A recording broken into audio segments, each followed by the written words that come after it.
Resumen de noticias del Sistema Informativo de la Arquidiócesis de México presentado en voz sintética para fácil difusión.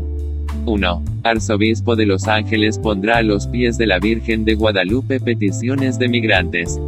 Monseñor José Horacio Gómez encabezará la primera peregrinación de su arquidiócesis a la Basílica de Guadalupe, y él mismo presentará las peticiones a la Morenita del Tepeyac. Considerado por la Conferencia del Episcopado Mexicano, CEM, como el gran defensor de los migrantes en Estados Unidos de América, y probablemente, la voz más autorizada en la Iglesia de Norteamérica sobre este tema, Monseñor José Horacio Gómez, arzobispo de Los Ángeles, California, encabezará el próximo 8 de julio la primera peregrinación de su arquidiócesis a los pies de la Virgen de Guadalupe, en el Tepeyac. A través de un boletín, la Comisión Episcopal para la Pastoral de la Comunicación, CEPCOM, recordó que recientemente Monseñor Gómez anunció el lanzamiento de un nuevo sitio web sobre inmigración, tenextamerica.org, donde el arzobispo expone la crisis que se está viviendo en ese país y exhorta a los estadounidenses a recordar que son una nación que se ha hecho grande gracias a la inmigración. Es precisamente a través de este sitio web como se estarán recolectando las peticiones de oración por la intercesión de Nuestra Señora de Guadalupe, a favor de todos aquellos que han tenido que dejar su tierra por conseguir mejores condiciones de vida. Será el mismo arzobispo de Los Ángeles, Monseñor Gómez, quien presente todas estas peticiones en la Basílica de Nuestra Señora de Guadalupe durante la misa de la peregrinación de su arquidiocesana. La CEPCOM explicó que los fieles pueden enviar sus peticiones de oración a través de la página web www.vidanueva.com, desde ahora y hasta la primera semana de julio. 2. Entregó el bus de la libertad escritos a Presidencia, Derechos Humanos y Suprema Corte.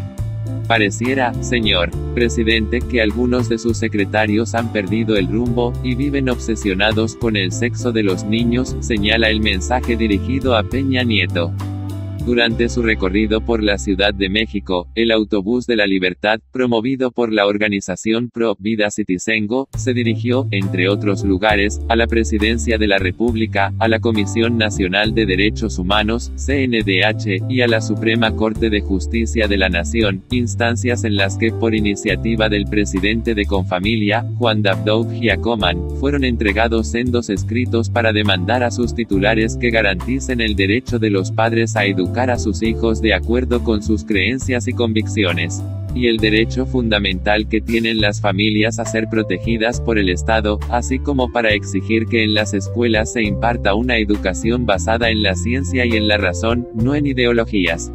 El escrito dirigido al presidente Enrique Peña Nieto, pide que se deje de difundir información falsa, manipulada o ideologizada, de la que los niños han sido víctimas, información que ofrecen instituciones como la Secretaría de Salud, la Secretaría de Educación Pública y el Consejo Nacional para Prevenir la Discriminación, misma que se sustenta sobre supuestos de la llamada ideología de género, la cual niega la configuración innata del ser humano, al asegurar que ser hombre o ser mujer son condiciones meramente culturales. Una idea que se pretende imponer a los niños, a quienes además se les señala que pueden decidir libremente con quién o quiénes relacionarse sexualmente, pregunta, adultos, y recibir servicios de salud sexual y reproductiva, pregunta, ellos solos. Pareciera, señor presidente, señala el texto, que algunos de sus secretarios han perdido el rumbo, y viven obsesionados con el sexo de los niños, lo que los lleva a tomar decisiones que rayan en el absurdo, distorsionando la realidad, atentando contra la razón y violentando la naturaleza. Dicho escrito demanda a Peña Nieto que la educación que se imparta en el país se sustente en la ciencia, la razón y los tratados internacionales sobre derechos humanos firmados por México, de los cuales ninguno toca el tema de los llamados derechos sexuales y reproductivos. Finalmente, se aclara al presidente que un país no puede ser gobernado con base en ideologías, pues se corre el riesgo de que los rumbos de la nación estén sujetos a los vaivenes ideológicos de la autoridad en turno. Exigimos que su gobierno proteja realmente a la niñez y a la juventud de nuestro país, que deje de atacar a la institución de la familia, y la coloque al centro de las políticas públicas como lo que es, el elemento fundamental de la sociedad. Por otra parte, el escrito enviado al Ombudsman Nacional, en el que al igual se demandan garantías para el ejercicio de los derechos antes señalados, asegura que la CNDH ha sido omisa a los ataques contra la institución de la familia y la niñez perpetrados por el gobierno de la República a través de las mencionadas secretarías. 3 son las cosas que más nos preocupan de la CNDH: la falta de una acción decidida para proteger derechos humanos establecidos en los tratados internacionales firmados por México, el que la institución, en lugar de defender dichos derechos, esté inventando los llamados derechos sexuales, y que una institución diseñada exclusivamente para proteger los derechos humanos de los mexicanos, se haya convertido en una amenaza para los derechos humanos de la familia. Lo anterior, señala el texto, queda demostrado con la emisión de la Cartilla de Derechos Sexuales para Adolescentes, donde se violenta el derecho de los padres a ser los primeros educadores de sus hijos, en detrimento de la búsqueda del bien superior de los niños, con la promoción de conductas sexuales que los terminarán dañando, como ha quedado demostrado con el tipo de educación sexual impartida desde hace más de 15 años por el Estado, que ha ubicado a México en el vergonzoso primer lugar de embarazos adolescentes, con un total de 400.000.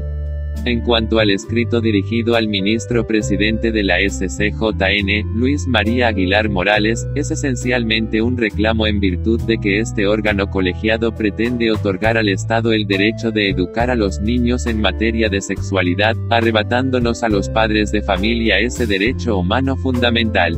Asimismo, se le recriminan las sentencias hechas en favor del divorcio exprés y la aprobación del consumo de marihuana para uso lúdico, determinaciones que debilitan a la sociedad. Lo anterior, señala el escrito dirigido a Aguilar Morales, nos mueve a insistir en la petición que le hicimos en 2015, en el sentido de celebrar un diálogo abierto a la opinión pública, en vivo y ante los medios masivos de comunicación, entre los ministros de la SCJN y representantes de la sociedad civil. 3. El orgullo católico, por el padre Sergio Román del Real. Los católicos no deberíamos ser incoherentes entre lo que creemos y lo que hacemos. Cuando los buenos se avergüenzan de ser buenos. Hoy nos da vergüenza no ser bebedores, no saber pelear, no tener una amante, no hacer trampa en el trabajo, tener todavía la misma esposa, pasar las tardes en familia. También nos da vergüenza respetar los mandamientos, ir a misa, orar en público, bendecir la mesa, guardar la abstinencia de carne. Nos da vergüenza ser católicos, y, lo peor, a nuestros amigos y seres queridos les da vergüenza que nos mostremos como católicos. Tantas burlas contra lo sagrado, tantos ataques contra los sacerdotes, tanto desprestigio de la doctrina de la Iglesia nos quieren obligar a ser católicos anónimos.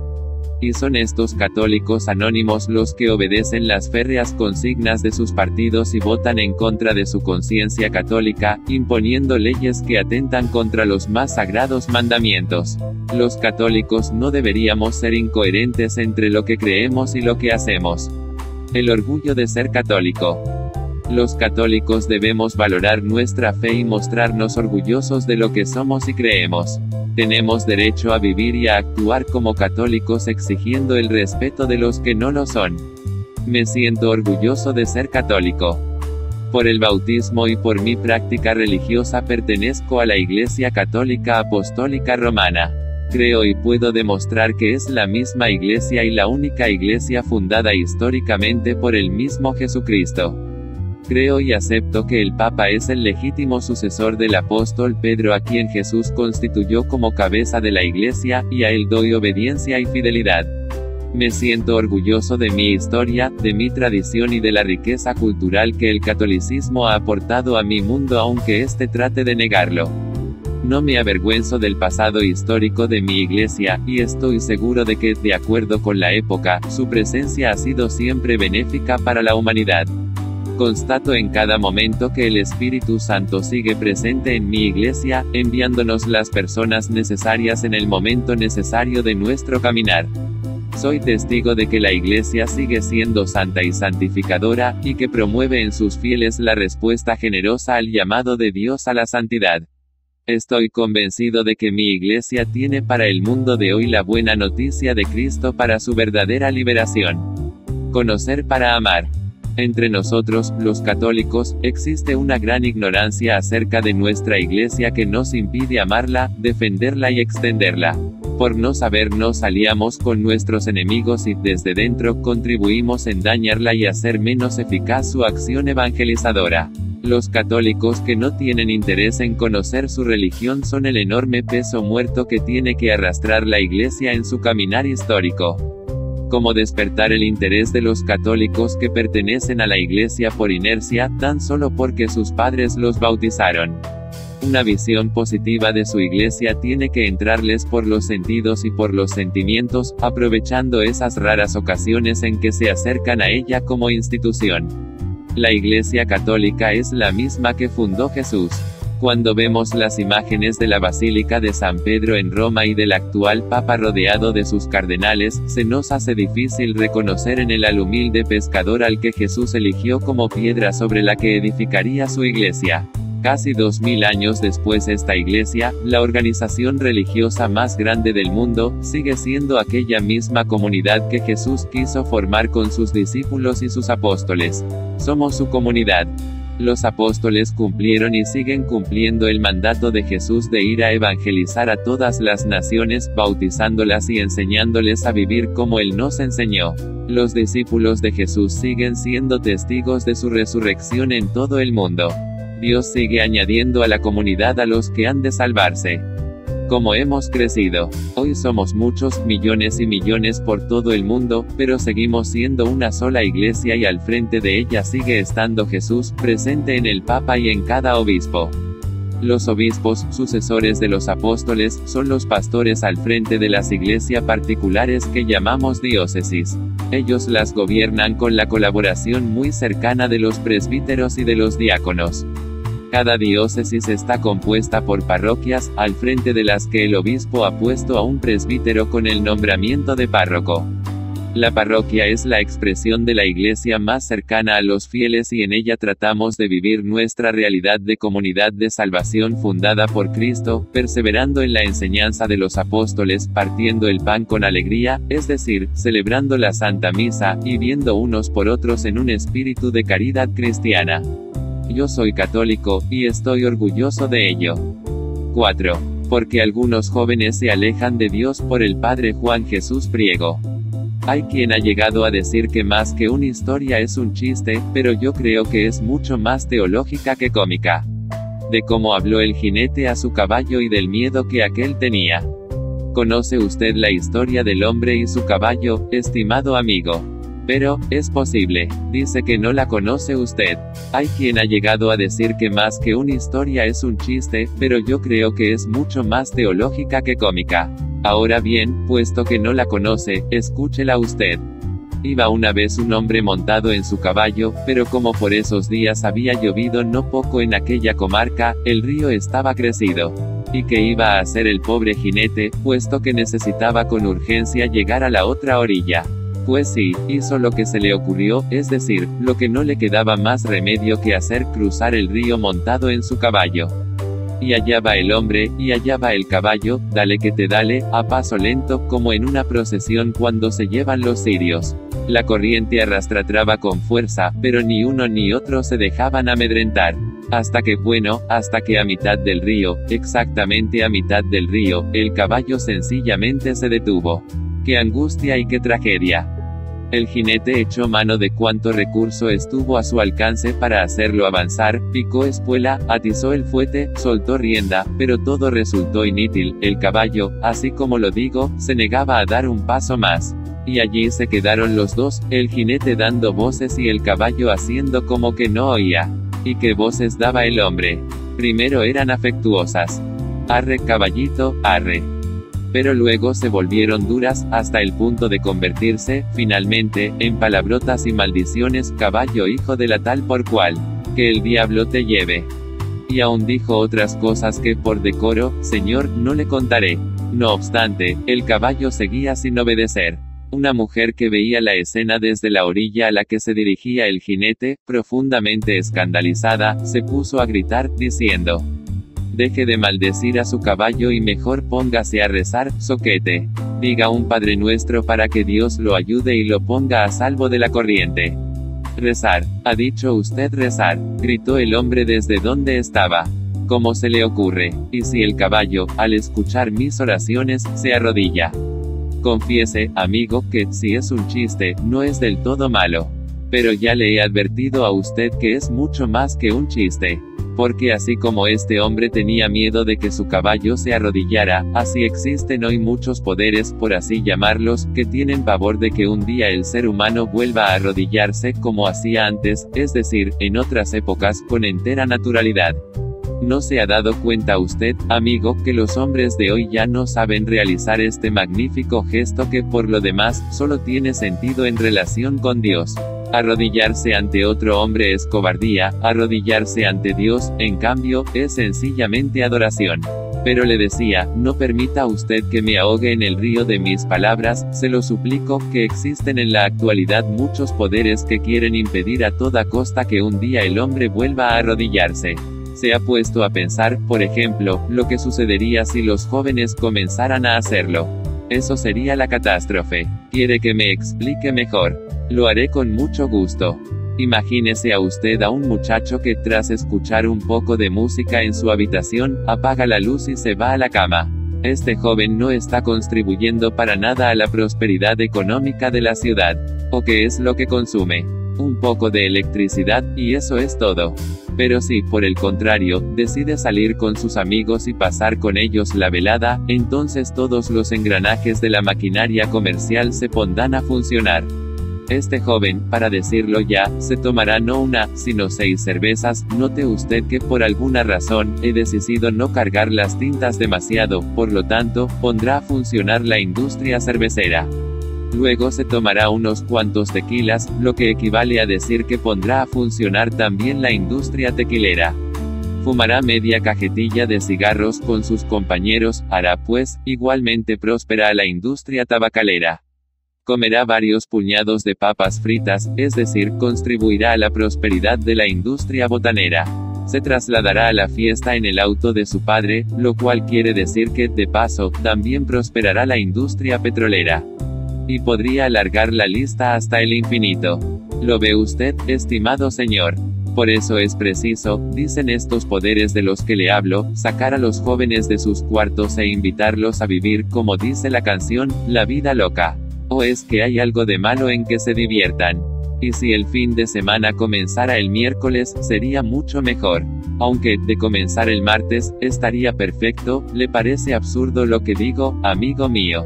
Y también por eso es conveniente, y más que conveniente, que los jóvenes no crean en nada ni se detengan ante nadie. Es bueno que para ellos no exista nada santo, pues lo santo no se lleva muy bien con estos jaleos que parecen no tener fin. Conviene que crean que las religiones en general están todas equivocadas y que el cristianismo en particular es nocivo para la salud. Porque, si no están profundamente convencidos de esto, es posible que algún día se arrodillen, y entonces será el acabose. En efecto, mi querido amigo, hay que ser un poco maliciosos y decirlo con entera claridad, hay quien tiene miedo de que el caballo se arrodille. Y no es solo aquel jinete de la historia, sino muchos otros jinetes más. Piénselo usted, se lo suplico. 5. Enfermo y violento, editorial Desde la Fe.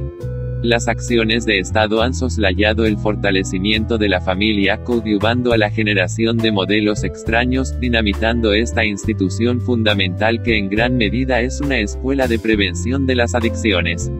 Las últimas cifras de la Encuesta Nacional de Consumo de Drogas, Alcohol y Tabaco 2016, presentadas por la Secretaría de Salud Federal, dieron cuenta del alarmante incremento del uso de drogas ilegales entre jóvenes, el cual se duplicó en los últimos 5 años. De esta manera, 8,4 millones de personas han experimentado el consumo de sustancias ilegales, particularmente de la marihuana.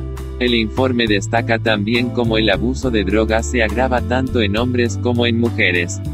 De acuerdo con la encuesta, de los 8,4 millones de personas referidas, 6,5 millones son hombres consumidores, en comparación con la última medición de 2011 en la que eran 4,8 millones, es decir, un incremento del 25%.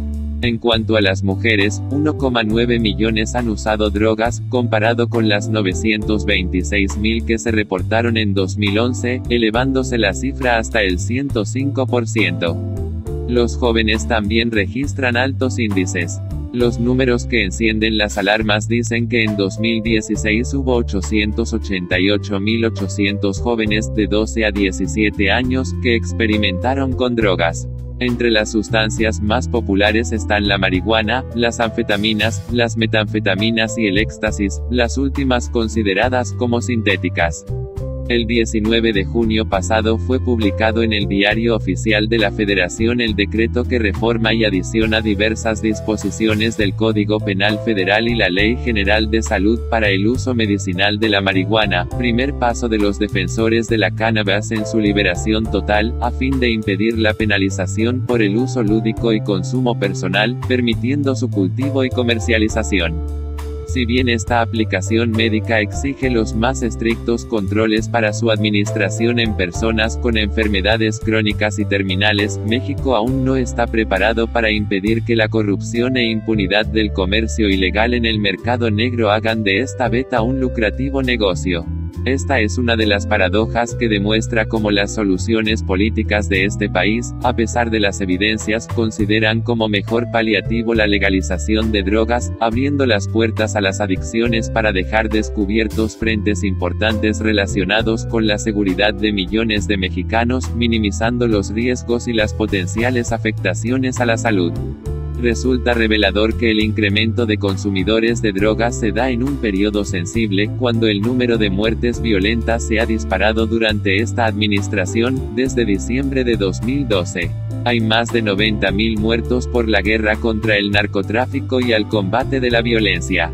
Los hechos exhiben, de forma contundente, los gravísimos problemas que las autoridades pretenden resolver, a la manera de dar una aspirina al paciente en estado terminal, a través de la legalización de drogas para desatar un nudo gordiano que nos ahorca al borde de la asfixia. Las políticas de prevención en el consumo de drogas demuestran un fallo aparente que no ha detenido esta caída libre. Y el problema es causado cuando, de raíz, se ha atentado contra los principales valores que podrían ayudar a detener este problema que involucra a todos.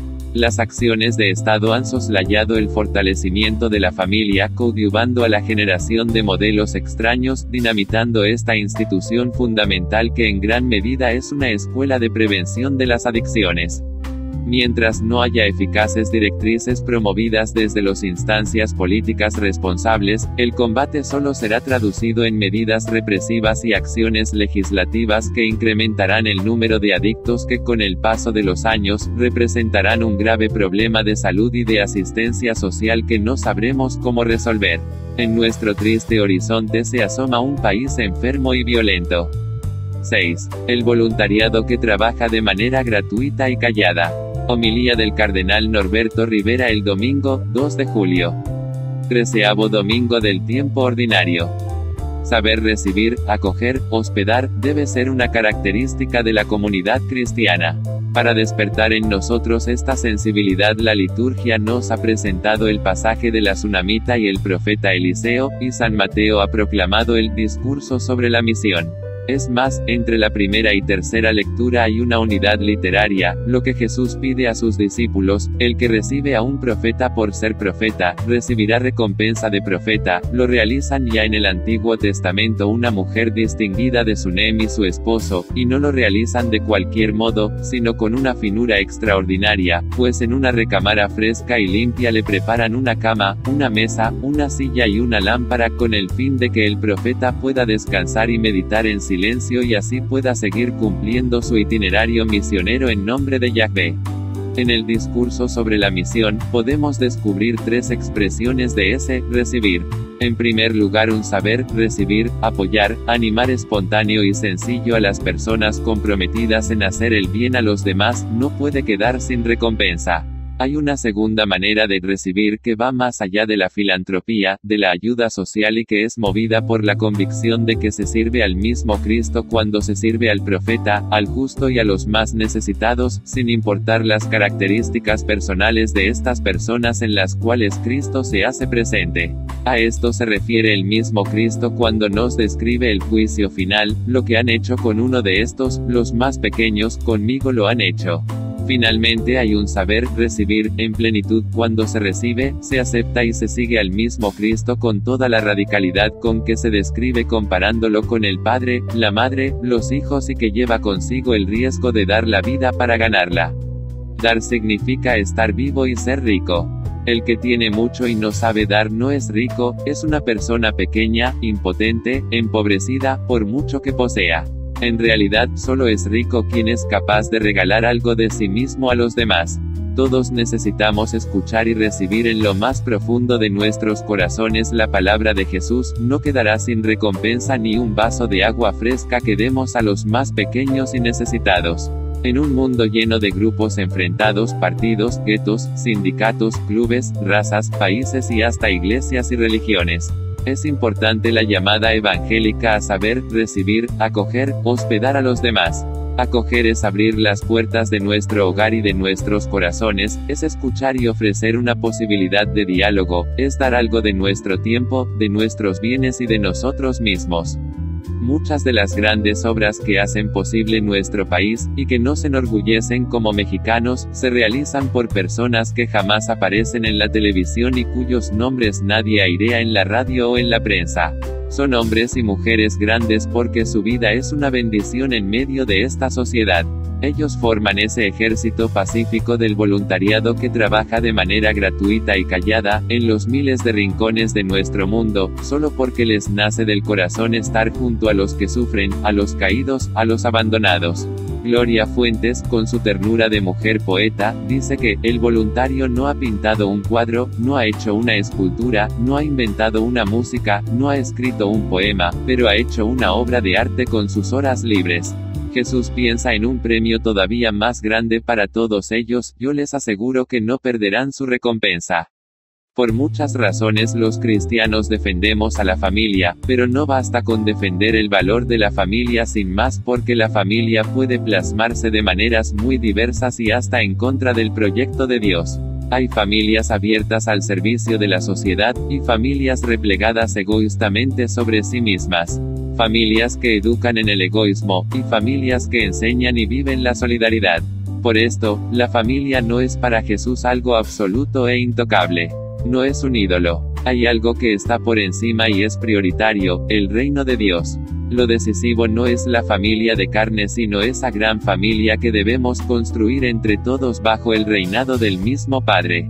Con cuánta evidencia y con cuánta tristeza podemos comprobar esto al encontrar niños de la calle que en las coladeras y en las cañerías descubrieron su hogar porque ahí les dieron la comprensión y el cariño que les negaron los de su propia carne y sangre. Quizá lo hemos olvidado. Recibir, aceptar, seguir a Jesús, comporta desprendimientos, renuncias, conflictos. Adherirse a Él conlleva opciones decisivas y trascendentes, ciertamente no fáciles. Jesús es exigente. No admite medias tintas, soluciones de compromiso o componendas. Declara abiertamente que ha venido a sembrar sobre la tierra no la paz sino la espada. O sea, a hacer explotar las contradicciones, a poner en crisis, producir desconciertos, a provocar tensiones profundas entre individuos y en el interior de la persona misma. No es posible seguirle sino cargando con la cruz. El riesgo que corremos es el de escuchar estas frases del discurso misionero, como si fuesen un lenguaje simbólico, como si Jesús no estuviese hablando en serio. La verdad que un cristianismo acomodaticio y convenenciero, un seguimiento de Jesús sin aceptar la cruz y el sufrimiento, poco tienen que ver con el evangelio que él proclamó. Pero el que pierda la vida por mí, la salvará. Si un vaso de agua fresca no queda sin recompensa, mucho menos queda sin recompensa el dar la vida por Cristo sirviendo a los hermanos. En el siglo IV, el emperador Julián, llamado el Apóstata, preguntó burlonamente a un seguidor de Cristo: ¿qué está haciendo el hijo del leñador? Este respondió con mucha seguridad: estoy preparando la caja de tu sepultura. Hoy la historia nos muestra cómo han terminado aquellos que han perseguido y odiado a Jesús en la persona de sus discípulos y que han pretendido reducir a Jesús a la Iglesia del silencio. Las persecuciones, la burla y el desprecio a los seguidores de Cristo en cada siglo toman nuevas formas, pero no pueden faltar. La Iglesia y los cristianos sin persecuciones se deterioran y corrompen, con persecuciones y martirios se fortalecen y triunfan. El que pierde la vida por mí, la salvará. Palabra del Señor. 7. Trabajar por la paz social, exhorta el cardenal Norberto Rivera Carrera. El cardenal Norberto Rivera Carrera, arzobispo primado de México, exhortó a construir la paz social, en México y en el mundo. El cardenal Norberto Rivera Carrera, arzobispo primado de México, exhortó a construir la paz social, en México y en el mundo, durante una misa que celebró con motivo de los 50 años del movimiento de la renovación carismática en el Espíritu Santo, y que tuvo lugar en la sala de armas de la Magdalena Mixhuca. Durante la celebración eucarística, a la que asistieron varios sacerdotes e integrantes de distintos grupos que tienen presencia en la Arquidiócesis de México, el señor cardenal habló de 3 formas en las que se presenta Pentecostés en el Nuevo Testamento, y que en su prédica derivaron en el compromiso y la urgencia misionera que deben asumir los integrantes de este movimiento cristiano. Primeramente, el cardenal Rivera Carrera habló del don de lenguas que tuvieron los apóstoles en Pentecostés, cuando estaban reunidos en torno a la Virgen María, y cuyo resultado fue que ellos fueran entendidos por personas de distintas culturas. El señor cardenal dijo que este pasaje bíblico es contrario al episodio de Babel donde hubo una total confusión de lenguas, y explicó que este fenómeno lamentablemente se repite en nuestros días en diferentes ambientes, incluyendo la familia, cuando la gente se siente incomprendida y como si no todos hablaran la misma lengua. Luego se refirió a la resurrección de Jesús y el mensaje que dio a sus apóstoles: la paz sea con ustedes. El cardenal Rivera Carrera exhortó a los fieles a construir la paz, en nuestra nación y en el mundo, para cumplir el mandato de Jesús, quien envió a sus apóstoles por el mundo para anunciar la buena nueva.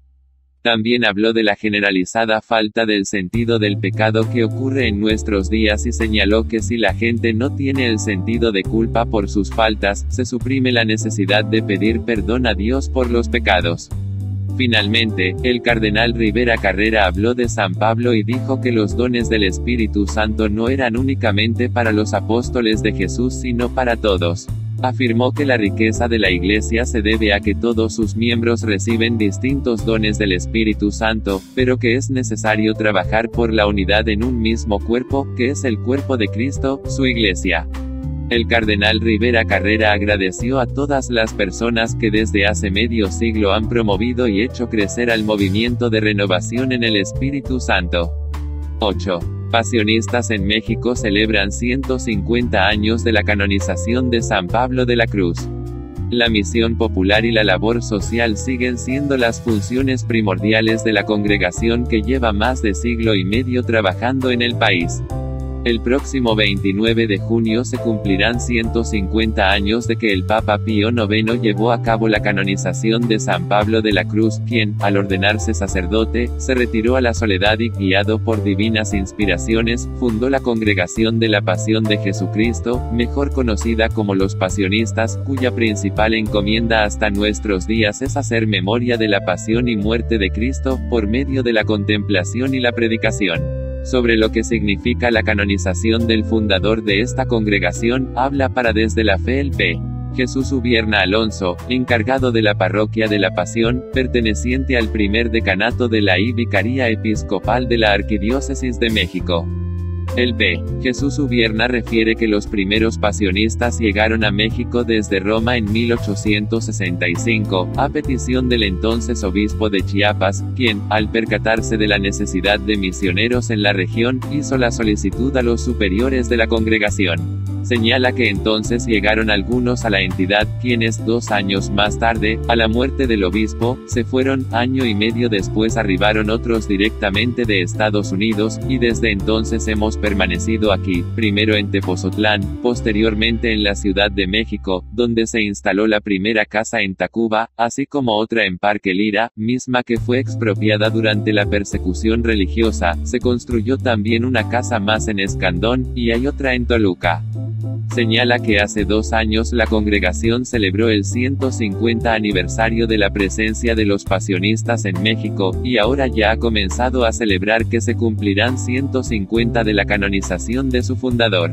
La canonización de San Pablo de la Cruz ha significado para la congregación una especie de convalidación, la afirmación de que nuestra labor se desprende de algo auténtico. Si un hombre es proclamado santo, quiere decir que previamente se tuvo que examinar lo que ha dicho y lo que ha hecho, su obra y sus palabras, de manera que su elevación a los altares supone una reasignación de lo importante que es nuestro carisma y nuestro trabajo. Ese es el gran motivo de nuestra celebración. Comenta que, desde la Casa General de la Congregación, en Roma, se ha animado a todos los pasionistas a tener en cuenta este aniversario. Nosotros, por nuestra parte, hemos comenzado ya la celebración, incluso, yo solicité al Card. Norberto Rivera que nos permitiera hacer un año santo a nivel parroquia, y nos lo concedió, de manera que como el aniversario luctuoso de nuestro fundador es el 18 de octubre, todos los días 18 del año celebramos un culto especial por la indulgencia concedida, y estamos aprovechando para celebrar los viernes 2 misas dedicadas a la pasión, en las que se recuerdan momentos como la flagelación, la coronación de espinas y varios más. El sacerdote, originario de España y naturalizado mexicano, explica que los pasionistas, desde su llegada al país, se han enfocado principalmente en las misiones populares, trabajando desde antaño por parejas de misioneros en regiones de escasos recursos.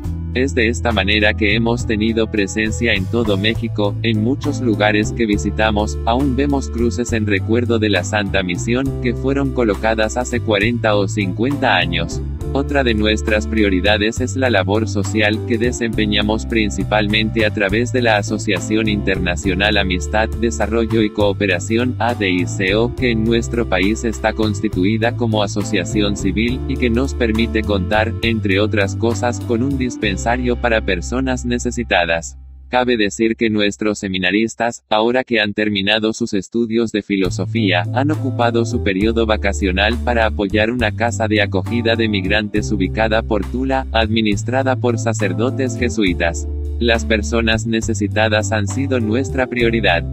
Finalmente, el P. Jesús Ubierna Alonso, como mensaje a la comunidad católica de nuestro país, desea expresar el pensamiento de San Pablo de la Cruz, resumido en 3 ideas que él frecuentemente utilizaba: la pasión de Jesucristo es la obra más grande y admirable del divino amor, la pasión de Jesucristo esté siempre grabada en nuestros corazones, y la pasión de Jesucristo es el remedio más eficaz contra el pecado y sus males.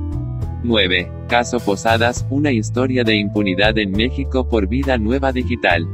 La investigación del asesinato del cardenal de Guadalajara es un monumento a la impunidad en la historia de los asuntos penales y criminales de nuestro país. Fernando Guzmán. Fue el 24 de mayo de 1993 cuando, a plena luz del día, mataron al cardenal Juan Jesús Posadas Ocampo. 14 disparos, a menos de 1 metro de distancia, acabaron con la vida del arzobispo de Guadalajara en el aeropuerto internacional de esa ciudad.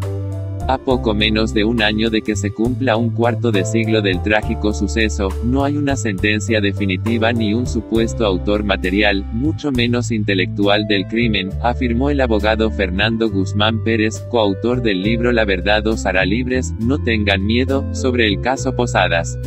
El abogado, quien como diputado encabezó en el 2003 la Comisión para el Esclarecimiento del Caso Posadas, recordó que si bien el expediente se encuentra abierto, constituye un monumento a la impunidad en la historia de los asuntos penales y criminales de México.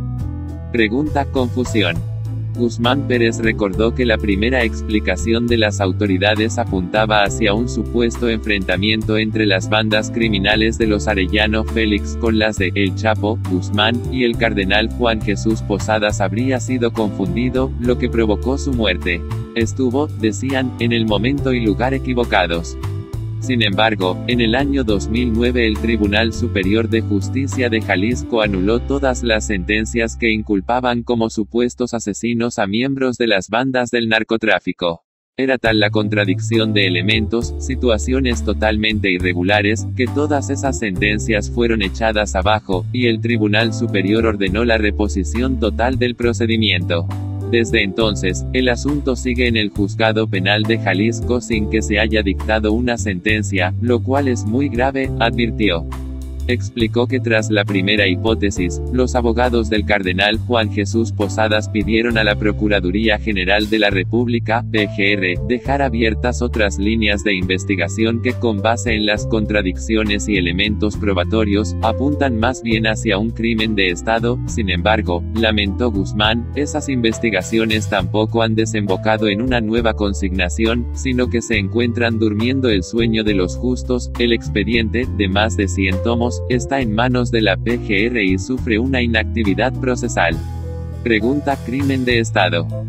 El abogado considera que hay muchos elementos para pensar que la muerte del cardenal de Guadalajara fue un crimen de Estado.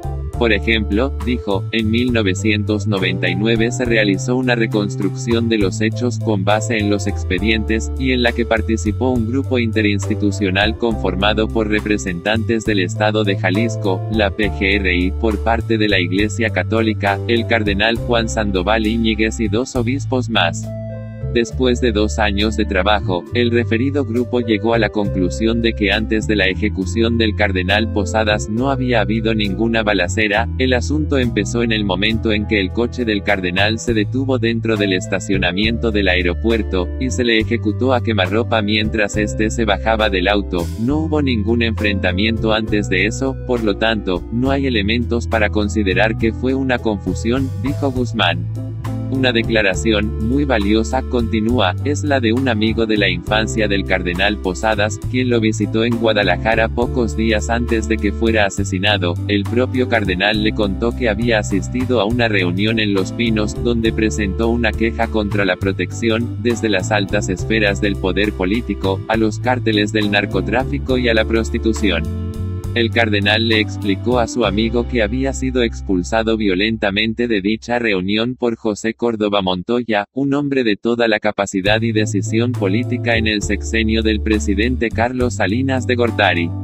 Para el abogado, la hipótesis artificial de que hubo una confusión cayó en el ridículo desde los primeros momentos en que el reconocido médico forense de Jalisco, el doctor Mario Rivas Sousa, explicó a la prensa que con 14 tiros a menos de 1 metro de distancia, con huella de pólvora en el mentón, lo que indicaba que le habían disparado a menos de 80 centímetros, y más de 200 tiros en el automóvil en el que iba, no había sido ninguna confusión.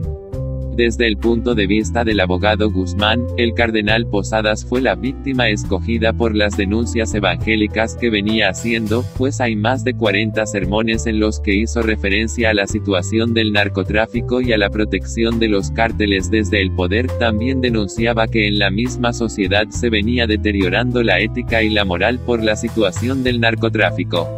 Evidencias desaparecidas. El abogado detalla que en el proceso hubo muchas evidencias que desaparecieron, entre ellas la cruz pectoral, pues hay fotografías en las que el cardenal aparece ya ejecutado en el asiento trasero, pero aún con la cruz en el pecho. Este era otro elemento que acreditaba que no se trataba de un narcotraficante y, por lo tanto, no podía ser una confusión. Añade, también hay evidencias de que hubo gente levantando los casquillos de bala, limpiando el escenario del crimen.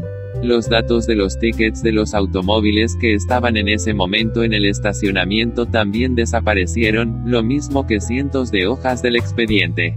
En su momento se levantó la denuncia penal por todo ello. Fernando Guzmán recuerda también que al revisar la información de las bitácoras de vuelos del día del crimen, se encontró que el entonces Procurador General de la República, Jorge Carpizo M.C. Greger, había llegado a Guadalajara 1 hora antes del asesinato del cardenal, junto con agentes de la Policía Federal. Estuvieron ahí solo media hora, e inmediatamente regresaron a la Ciudad de México, poco antes del crimen. Se pregunta el abogado, ¿a qué iba ese vuelo? ¿A investigar un crimen que todavía no se cometía, o a prepararlo? Pregunta, ¿qué se espera del caso? Al preguntarle a Guzmán si ha recibido amenazas en virtud de su compromiso para que este caso se esclarezca, reveló que, en su tiempo, hubo algunas circunstancias complicadas, y también por ello se presentaron denuncias en la PGR.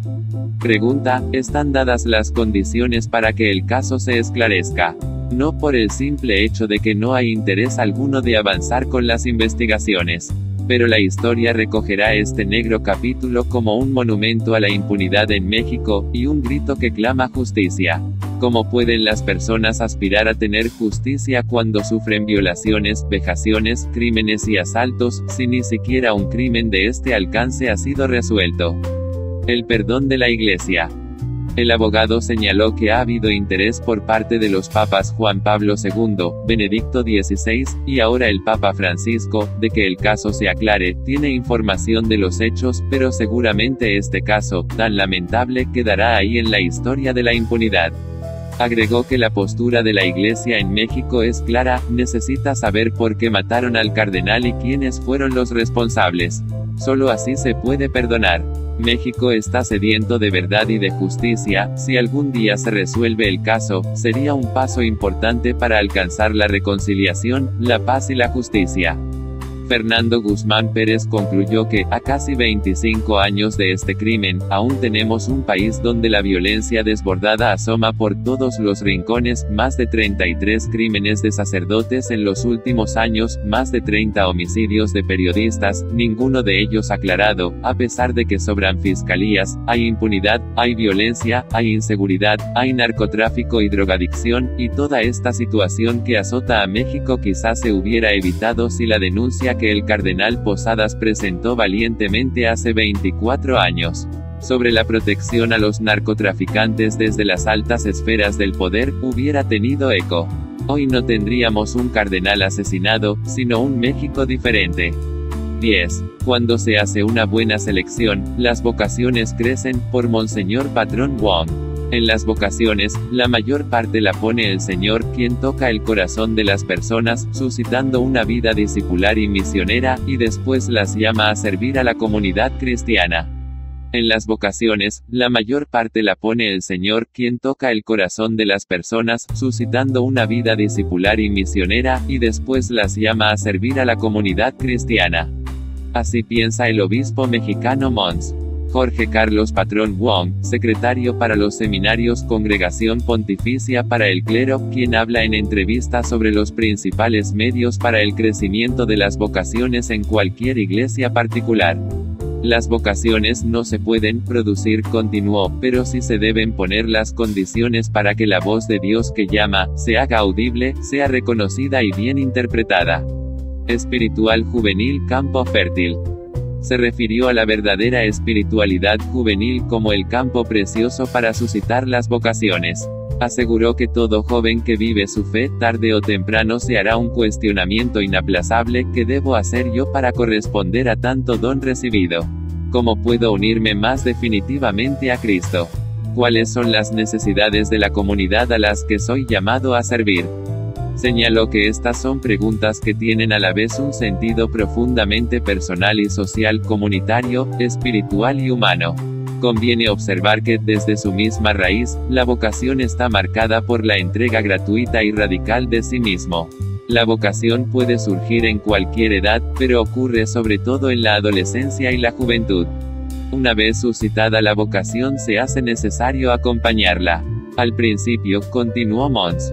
Patrón Wong, se experimenta como una inquietud que toca el corazón, pero hablando de ello con un buen orientador, los jóvenes descubren caminos más concretos. Familias evangelizadoras. Sobre el papel que juegan las familias en la promoción de las vocaciones sacerdotales, aseguró que la familia es el primer ámbito evangelizador en el que los niños aprenden las virtudes humanas y los valores de la fe.